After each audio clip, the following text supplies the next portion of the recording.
þá er þetta nú staðfest. Ég segi það með smá brosi, en þú komin bara til starfa. Hvernig líst þér á?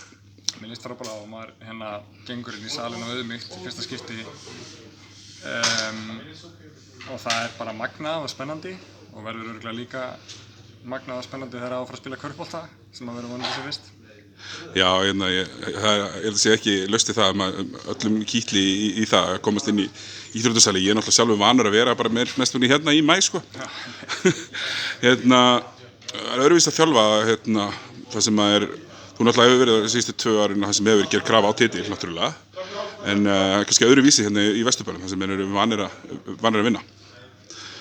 Já, ég svo sem sjálfur geri kröfu á, eða hef gert kröfu á þau lið sem ég hef þjálfað að við séum að spila síðasta leikinn á árinu og það hefur tekist hvort sem það hefur verið með KR í fyrstu deildinni eða þessi 3 tímabil hjá Val og þetta er bara afrakstur þess uppeldis sem ég hef fengið hérna í Frostaskjólinu á meistarafellinu og mér er þetta bara náttúrulegt, svona virkar hlutinni og það er ekkert annað í boði og ég er bara spenntur fyrir því og hlakka mikið til að vinna með öllum þessum gaurum.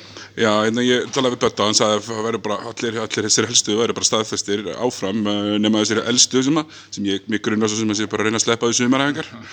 En ég vona að þeir klári ferilinn á vellinum en ekki heima í stofu í samkomubanni. Já, ég er alveg sammála því og þetta vill maður fá svona ljóðræni endi á þetta tímabil sem að þeir hafa svona farið fyrir og það verði svona kannski formlegri afhending kyndilsins til Matta og Kristó og þá með Brynjar líka sem að það er ekki eins og hann sé að vera fertugur. Nei, mitt, það er alveg rétt. Ertu með, nú hef ég ekki séð þig þjálfa karlamegin, ertu með sérstakann leikstíl? Ertu með hugmyndafræði sem þú munt installera? Það sást nú vonandi eitthvað hjá valsliðinu svona hvernig við viljum spila. Þetta er svona meiri pace and space sóknarleikur en kannski hefur ráðið ríkjum í karladeildinni hingað til.